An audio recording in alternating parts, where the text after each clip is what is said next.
मोहतरम नाज़रीन अस्सलाम वालेकुम। मैं इस वक्त मशहूर रियल एस्टेट ताजिर और कांग्रेसी कायद मोहम्मद ज़िया अहमद के साथ बैठा हुआ हूँ और यहाँ पर हम एक हसास मसला जो कि यहाँ पर शिद्दत इख्तियार करता जा रहा है और जो सो एहतजाज का जो सो सिलसिला इस मामले में जो सो जारी है, इस सिलसिले में हम मोहम्मद ज़िया अहमद से गुफ्तगू करने वाले हैं। तो वो मसला है रजिस्ट्रेशन का।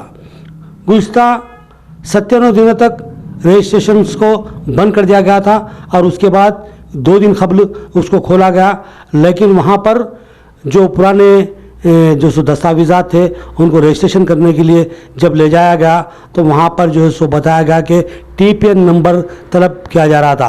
ये TPN नंबर महकमे बल्दिया से हासिल किया जाना ज़रूरी है और इस नंबर को हासिल करने के लिए जब बल्दिया से रुजू किया जाता है तो वहाँ पर LRS का सवाल किया जाता है, जिसको लेकर बरामी की कैफियत फैली हुई है और जो सो रियल एस्टेट ताजरीन, रीसेलर्स, हत्ता के जो सो प्लाटों के ख़रीदार इस मामले को लेकर एहतजाज करते आ रहे हैं और इनका एहतजाज 2 दिन मुकम्मिल कर चुका है और कल जो सो तीसरा दिन एहतजाज जारी रहने की बात कही जा रही है।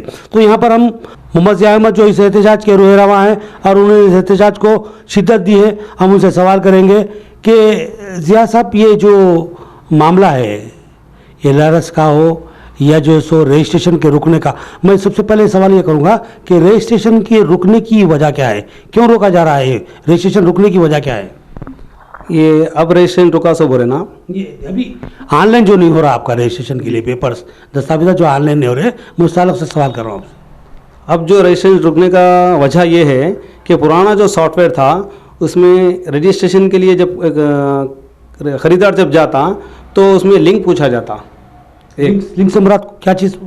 लिंक से मुराद ये है कि 1954 में 54 से लेके तेलंगाना की गवर्नमेंट के पास जब आंध्र प्रदेश था, जब से 1954 में टोटल पहला सर्वे होगा था तेलंगाना का, जो अंडरटेकन गवर्नमेंट पूरी लैंड सर्वे नंबर के हिसाब से सेट हो गई थी। फिर सेकंड बार क्या हुआ बोले तो 1961 में रीसर्वे हुआ, सर्वे नंबर चेंज हुए। तो इसको उसके बाद जब रजिस्ट्री करना शुरू करी गवर्नमेंट अपनी, तो स्टेप बाय स्टेप 2020 तक जो रजिस्ट्रियाँ रहते तो पुराने डॉक्यूमेंट्स को लिंक पूछा कहलाते। यानी कि जो आपके दस्तावेज़ात है, अगर आप मैं यहाँ पर प्लाट खरीदूंगा तो इसके जो सो लिंक, यानी कि मेरे से पहले कौन मालिक था, उससे पहले कौन मालिक था, उससे पहले कौन मालिक था, यानी कि तमाम तफसीलात 1954 तक पूछे जाते, तो इसको लिंक आ जाता। चलिए अभी क्या प्रॉब्लम है बताइए। तो इसमें क्या हो रहा वो, तो ये जो सॉफ्टवेयर नया आया इसमें लिंक का कोई जिक्र नहीं है। यानी कि अगर मैं प्लाट खरीदने जाऊं तो अब लिंक बताने की ज़रूरत नहीं है। नहीं, तो फिर यहाँ पर जो सो मेरे प्लाट की मुसल्लिमा हैसियत कैसे मालूम होगी? वही प्रॉब्लम है एक। जी।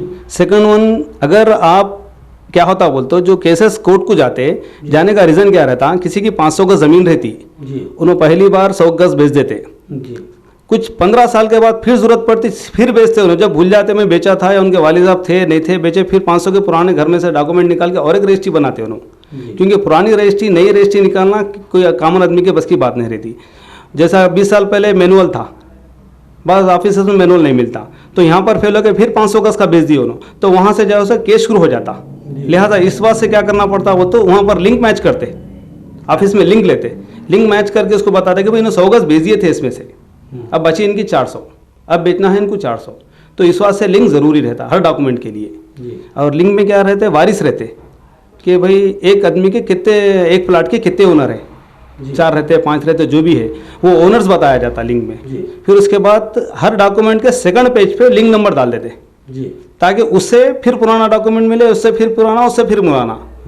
अगर जब कस्टमर लोन को गया या परमिशन को जा रहे या किसी भी वजह से उन्होंने अपने डॉक्यूमेंट को ऑथेंटिक बना कर रख लेना चाह रहे तो पूरे लिंक जमा के घर में रख लेते वो लोग, तो वो लिंक का जिक्र नहीं दिया गया, बिल्कुल नहीं है, निकाल लिया गया उसने। एक बार ये बहुत बड़ा प्रॉब्लम है। और लिंक नहीं होने के प्रॉब्लम से क्या होता, कई तरीके के परेशानियाँ आ जाते, पब्लिक फिर कोर्ट को जाना शुरू हो जाती, इसमें केसेस बढ़ने के चांसेस है एक बात, और रजिस्ट्री वहाँ से रुक जाते, ये तरफ से भी रेवेन्यू लॉस हो जाता गवर्नमेंट को एक बात। और सेकंड वन क्या करे, वो तो जीपी का ऑप्शन निकाल दिया।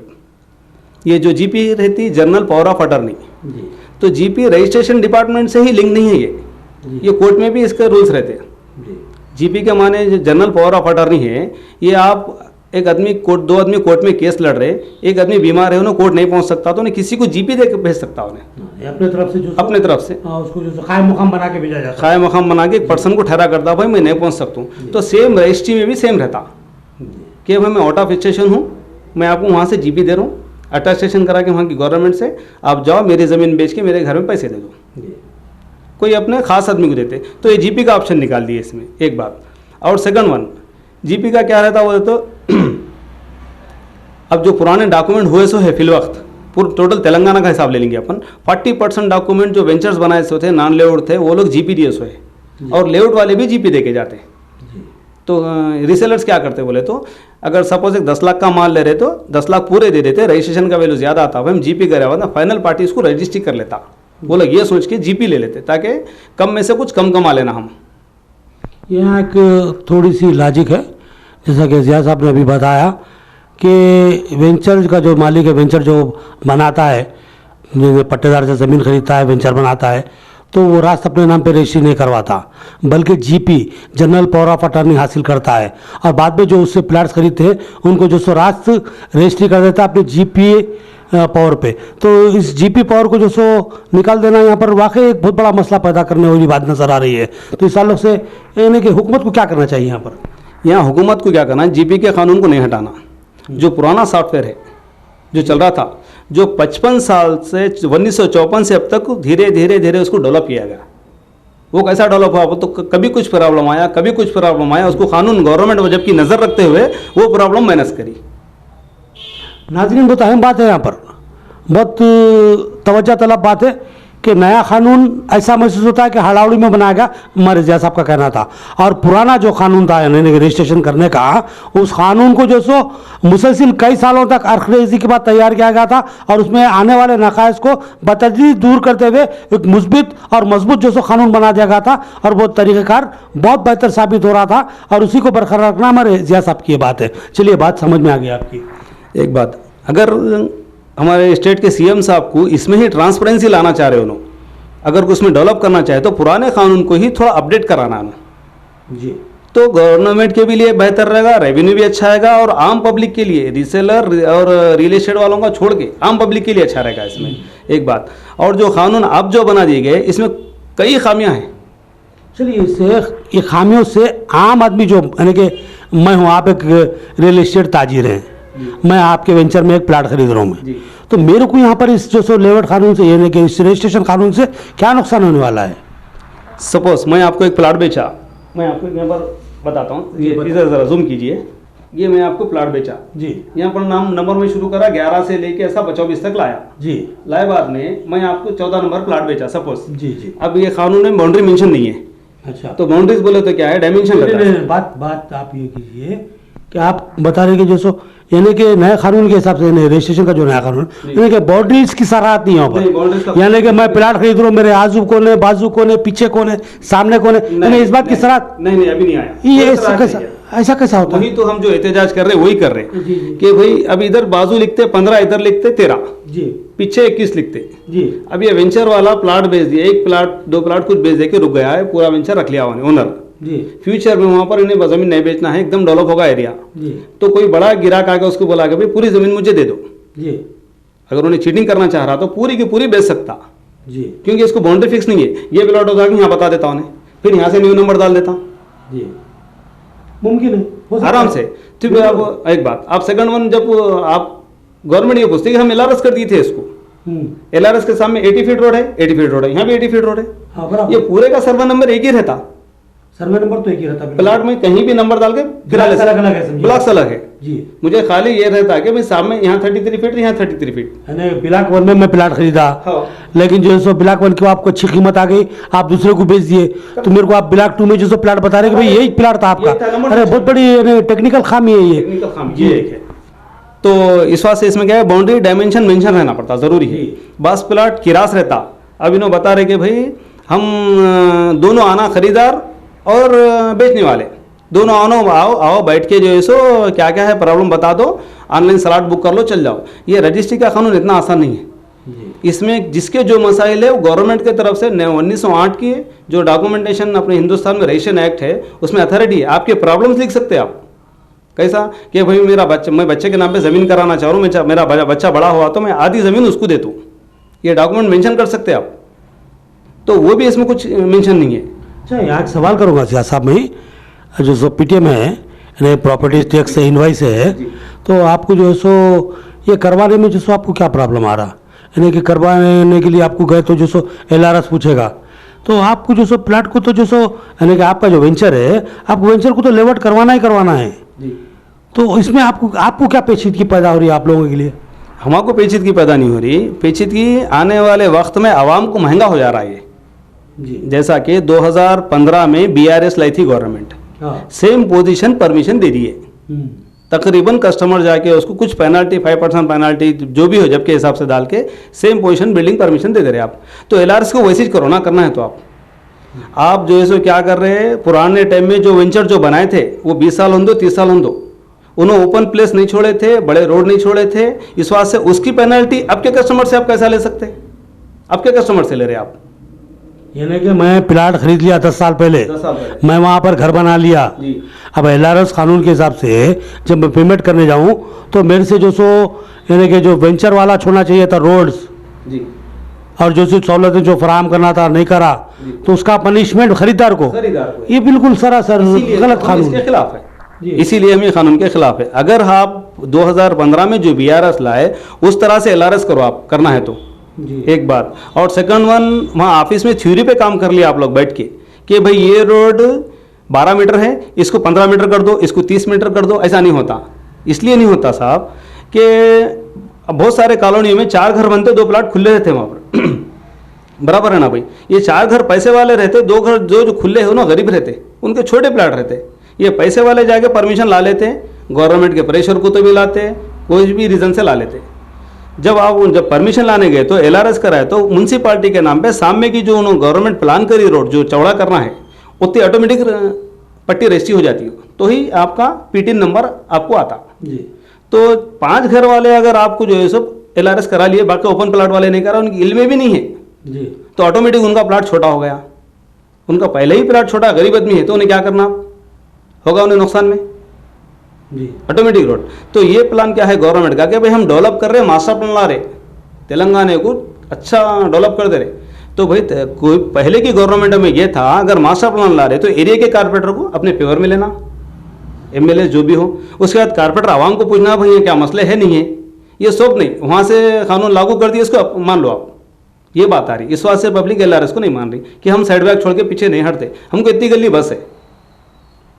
नहीं, एलआरएस तो अगर पुराने जो सो आबादियों पे लागू किया जा रहा और वहाँ पर जो सो यानी कि एलआरएस के जो सो कानून के हिसाब से लेवट जो सो मनसूबे के तहत जो रोड होना था अब निकाल के, तो ये तो पॉसिबल बात नहीं है। लेकिन नए जो वेंचर्स बन रहे हैं, नए वेंचर्स को एज फार एलआरएस कानून अगर लेवट बना के बेचा जाए तो इसमें खवात क्या है, लेकिन आप जो सो प्लाट थोड़े महंगे पड़ जाएंगे, महंगे बेचो, अगर खरीदने वाला तो खरीदेगा, नहीं खरीदने वाला तो नहीं खरीदेगा, इसमें क्या खवात है?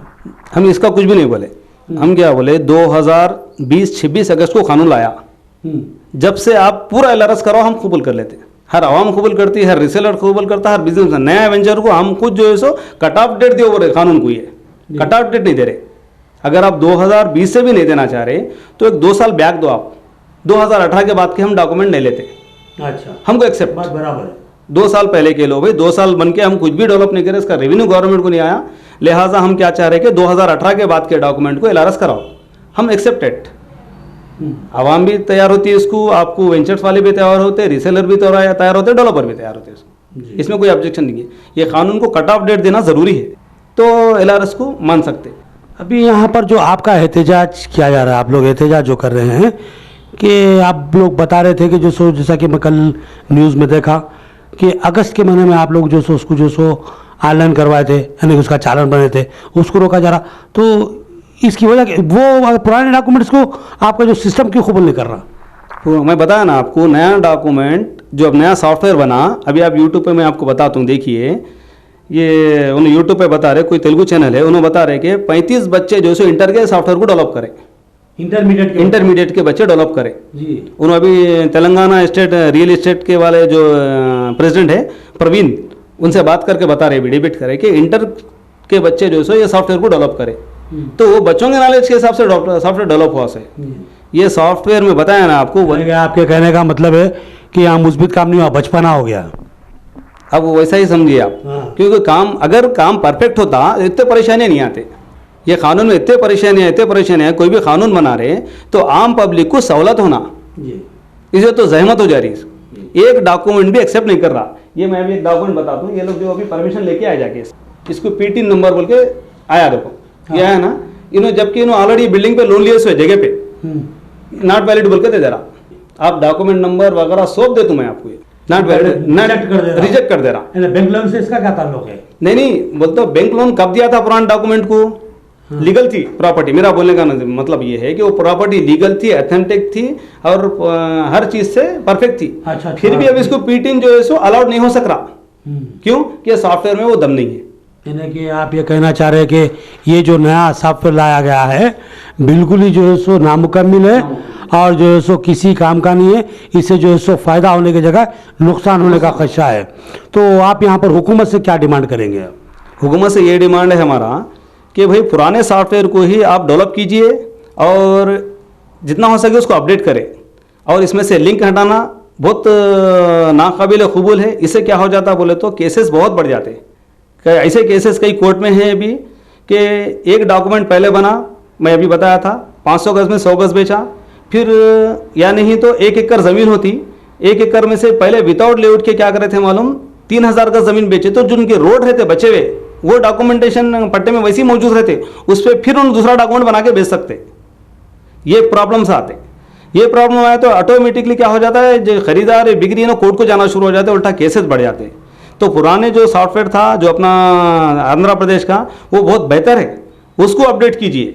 हमारी डिमांड है, अगर उसको आप अपडेट करें तो इंशाल्लाह आपका रेवेन्यू बराबर आएगा, डॉक्यूमेंट बराबर होंगे। और एक बात आप सवाल करे थे कि रजिस्ट्रेशन ऑफिस बंद होने से पहले जो डॉक्यूमेंट हम लोग जमा करे थे, तकरीबन एक निज़ामाबाद में 2000 डॉक्यूमेंट के चालान बन दिए थे। कि जैसा चालान हम बैंक को बनते वो चालान नंबर ला के रजिस्ट्री ऑफिस में देते, वो पेमेंट जो है ऑलरेडी गवर्नमेंट को पहुंच जाता। तो इसकी वैलिडिटी 6 मंथ रहती। जो पुराने डॉक्यूमेंट आके जो चालान बन चुके उसकी वैलिडिटी को बढ़ाना चाहिए, बढ़ा के वो डॉक्यूमेंट को एक्सेप्ट करा देना। ये CM साहब के हाथ में रहता, चीफ सेक्रेटरी साहब के हाथ में रहता, और IG साहब भी कर सकते हैं इसको, DIG साहब भी कर दे सकते। ये कोई बड़ा मसले का काम नहीं है। ताकि क्या हो जाता बोल तो पुराने जितने भी है वो रेवेन्यू आएगा और डॉक्यूमेंट ही हो जाते, और उसमें 50% और बिकने वाले रहते। अगर बिकने वाले तो फिर वो भी रेवेन्यू गवर्नमेंट को आने वाला है। तो इससे कुछ नुकसान होने वाला नहीं है गवर्नमेंट को। एक बात। और जो GP के ताल्लुक से बात पूछे थे आप, GP का मसला ये है कि भाई जो रियल एस्टेट ताजिर 50 प्लाट ले लेके रखते अपने नाम पे, GP करा ले, फाइनलाइज तो उनको रजिस्ट्री कराना है कैसा भी, तो जो उनके पैसा उनको रिटर्न आता। तो जब वो GP को जो कैंसिल कर दिए, तो जो ओनर GP दिया था अगर बस 50% पे देता, कुछ भी देता, अगर उन्हें GP लेके रजिस्ट्री नहीं करा तो पहले ओनर का पेमेंट पहुंचा से उन्हें नुकसान नहीं होता, फिर आम पब्लिक पे सफर होता। और ये रियल एस्टेट जो 96-97 डेज से जो काम रुका हुआ है, ये रियल एस्टेट से ही जुड़े हुए पूरे ताजिर है। हर बिजनेस रियल एस्टेट के बाद आता, लिहाजा पूरी इकनॉमिक को नुकसान हो रहा। और कई छोटे मासूम कारोबारी, नए कारोबारी बहुत परेशान है। वो लोग इतने परेशान हैं कि वो लोग कारोबार बदल दे रहे, और सब में ज़्यादा बजट रेवेन्यू गवर्नमेंट को आता बोलते सिर्फ रियल एस्टेट से। मैं इससे पहले बताया एक ऑफिस का मिनिमम कलेक्शन लाख रुपए आता। वैसे टोटल तेलंगाना में 141 ऑफिस है, और बड़े सिटीज़ में तो और ज़्यादा आता। एक बात और एक क्या है वो, तो अगर आप LRS को नाफिज करना चाह रहे तो सेम पोजीशन पे विदाउट पेनल्टी, विदाउट सेटबैक हटे के अगर दिए तो कोई पब्लिक को प्रॉब्लम नहीं होता। उल्टा जो है सो 2015 में जो गुड वर्क करी थी गवर्नमेंट BRS पे, वैसा ही पब्लिक खुश होती है इस पर। भाई LRS को जो है कोई परेशानी नहीं है, जाओ PTN नंबर ले लो, आप सबमिट करो, रजिस्ट्री करा लो।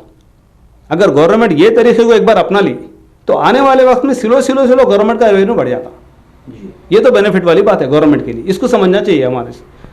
मोहतरम नाजरीन, हमारी गुफ्तगू चल रही थी रजिस्ट्रेशन के ताल्लुक से जो नया कानून लाया गया उस पर। यहाँ पर हमारे जो मोहम्मद ज़िया अहमद साहब हैं उन्होंने उसके बहुत से नकाइस को जो सो सामने लाया और बताया कि जो सो बिल्कुल ही जल्दबाजी के आलम में इस जो सो नए जो सो सिस्टम को लागू किया गया है और नया सिस्टम काबिल कबूल भी नहीं है और चलने वाला भी नहीं है, लिहाजा इसको मुस्तरद किया जाए, इसको तब्दील किया जाए और पुराने कानून को ही फिर से लागू किया जाए। ये हमारे जनाब मोहम्मद ज़िया अहमद साहब की बात थी। अब हमें इजाज़त दीजिए, हमने जो सो मुख्तसर सी गुफ्तगू कर ली ताकि आपको जो सो इस जो मसला है जो अब चल रहा है इसके बारे में जो सो आपको हक़ाइक़ मालूम हो। अब हमें इजाज़त दीजिए, अल्लाह हाफिज़।